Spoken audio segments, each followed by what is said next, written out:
টানা বৃষ্টির জের ফুঁসছে দক্ষিণবঙ্গের একাধিক নদী। বাঁকুড়ার গন্ধেশ্বরী নদীতে জলস্তর বৃদ্ধি, মানকানালি সেতুর ওপর দিয়ে বইছে জল। সমস্যায় স্কুল পড়ুয়া থেকে সাধারণ মানুষ।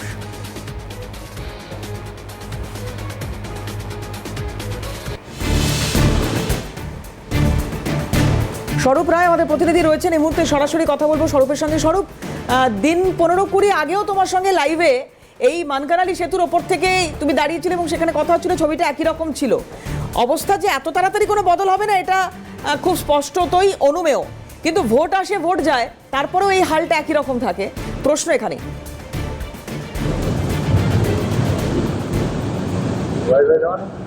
হ্যাঁ, একদম দেবরাতি। ভোট আসে ভোট যায়, মানকানালি সেতুর হাল একই রকম থাকে। কারণ গত 24 ঘন্টায় প্রায় 72 মিলিমিটার যে বৃষ্টিপাত, সেই বৃষ্টিপাত কিন্তু হয়েছে। সেই কারণে শুধু এই গন্ধেশ্বরী নদী নয়, বাঁকুড়া জেলার সব নদীতেই ক্রমশ কিন্তু জলস্তর বাড়তে আরম্ভ করেছে। কারণ তোমাকে দেখাবো যে মানকানালি সেতু দীর্ঘদিন ধরে কিন্তু এই বাম জামানার থেকে ডান জামানা প্রায় কাটতে চললো, তখন কিন্তু এই সেতুর হাল ফিরেনি। কারণ গ্রামের মানুষ তারা কিন্তু বারংবার বলেছে এই সেতু উঁচু করে করার দাবি। কারণ এই যে মানকানালি গন্ধেশ্বরীর উপরে যে সেতু, সেই সেতু দীর্ঘদিনের মানুষের দাবি আছে যে উঁচু করে এই সেতু করতে হবে। কারণ হচ্ছে এই দুপান্তে অসংখ্য গ্রাম রয়েছে যারা কিন্তু বাঁকুড়ার সঙ্গে তাদের যোগাযোগ। কারণ একদিকে যেমন কোনো শরীর খারাপ হলে স্কুল কলেজ এবং নিত্যদিন বাঁকুড়ায় কিন্তু কাজের তাদের যোগাযোগ, এবং এই লাইনে কিন্তু বেশ কয়েকটি বাসও চলে। সেই বাসগুলিও কিন্তু আজ 2 দিন ধরে প্রায় বন্ধ। যদি আরো যদি এই বৃষ্টিপাত যদি আরো বাড়ে, তাহলে হয়তো আরো বেশ কিছুদিন বন্ধ থাকবে। কারণ এই সেতু একটা এই এলাকার মানকানালি এই গ্রাম পঞ্চায়েত এলাকার এই সেতু কিন্তু একটা ভাইটাল। কারণ এইটা হচ্ছে বাঁকুড়া অন্যতম একটা রাজ্য সড়কের তার যে যোগাযোগ একদম গঙ্গাজাল ঘাটি পর্যন্ত। কারণ এই সেতু যে বিস্তীর্ণ যে লম্বা রয়েছে, এবং তার পাশাপাশি এই জল যাওয়ার কারণে বিভিন্ন দেখতে পাচ্ছ যে জমির ভাঙন, সেই জমির ভাঙনও কিন্তু এখানে কিন্তু হচ্ছে। এই সেতু গত কয়েক বছর আগে জেলা পরিষদের অর্থ তহবিলে কয়েক লক্ষ টাকা দিয়ে কিন্তু মেরামতি করা হয়েছিল। সেই মেরামতি কাজও কিন্তু আজ বিষবাহ জলে, সেই টাকাও চলে গেছে জলের তলায়। তাই এলাকার মানুষ তারা কিন্তু বারবার বলছে যে ভোট আসে ভোট যায়, সেতুর কিন্তু হাল ফিরেনি। কারণ তাই এখানে বেশ কিছু গ্রামের মানুষ রয়েছে, আমি তাদের সঙ্গে একটু কথা বলবো। কি পরিস্থিতি তোমাদের তৈরি হয় এখানে? বলি কাকা বাবু, এই যে এই সেতুতে এই জল যাচ্ছে, কি পরিস্থিতি এখন তৈরি হয়েছে?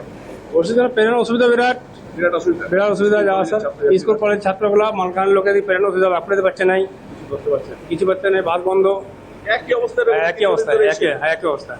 মানে সারাবার না, সারাবার এবার হলে রিপেয়ারিং করেছে, চলে গেল, সেটাও ভেঙে গেছে। কোথাও ভোট আসে ভোট যায়, শুধু প্রতিশ্রুতি। হ্যাঁ, ভোটের প্রতিশ্রুতি, আর কিছু নাই, না। দেবারতী, শুনলে যে সাধারণ যারা গ্রামবাসী তারাও বলছে যে ভোটের সময় শুধু প্রতিশ্রুতি আছে, প্রতিশ্রুতির পরে কিন্তু আবার যেই কাছে। কারণ হচ্ছে এই গ্রামে এই এলাকার যেসব গ্রামের মানুষ তারা চাইছে যে এই সেতু উঁচু করে হোক। উঁচু করে হলে হয়তো তাদের যে নিত্যদিনের যে সমস্যা, এবং বর্ষার সময় প্রায় কয়েক মাস কিন্তু তাদেরকে প্রায়শই কিন্তু এই জলবন্দী হয়ে থাকতে হয়, এমনটাই দাবি। কারণ সেই সেতুর যে একটা বিষয় একটু জানতে চাইবো, এই সেতুর কোন কোন গ্রামের মধ্যে সংযোগ স্থাপন করছে একটু যদি বলা সম্ভব হয়, এবং কত মানুষ এর উপর নির্ভরশীল?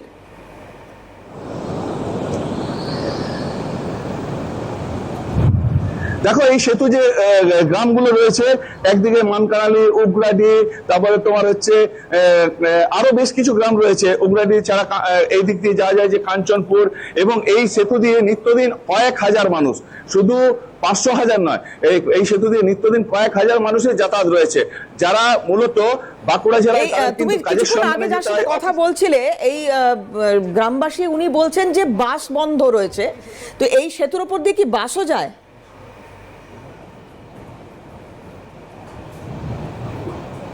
হ্যাঁ, এই সেতুর উপর দিয়ে বেশ কয়েকটি বাস যায়, যে বাসগুলি বাঁকুড়া হয়ে এই মানকানালি সেতুর উপর দিয়ে উগরাডি হয়ে তোমার গোবিন্দধাম এবং গঙ্গাজল ঘাটি এই রুটের বাস রয়েছে। সেই কারণে এই সেতু সেই বাসও বন্ধ, এবং এখান দিয়ে প্রচুর যে বড় ছোট গাড়ি সেগুলোও কিন্তু নিত্যদিন যাতায়াত করে, সবই কিন্তু বন্ধ। তাই এই মুহূর্তে যে অবস্থা রয়েছে, এই সেতুর অন্য পারে যে গ্রামগুলি রয়েছে তার ওইদিকে আরো যে জোরগুলি রয়েছে সেগুলো দিয়েও কিন্তু জল যাচ্ছে। তাই মানকানালির অপর প্রান্তে যে গ্রামগুলি তারা কার্যত আজকে গৃহবন্দী। কারণ তাদেরকে ঘুরে আসতে হলে প্রায় 18 থেকে 20 কিলোমিটার ঘুর পথে তাদেরকে আসতে হবে, এমনই তাদের পরিস্থিতি রয়েছে। সেই জন্য পরিস্থিতির দিকে নজর রাখো, পরবর্তী ক্ষেত্রে আবারও তোমার কাছে আসবো। আপাতত অনেক ধন্যবাদ। স্বরূপ রায় আমাদের সঙ্গে ছিলেন সরাসরি বাঁকুড়া থেকে।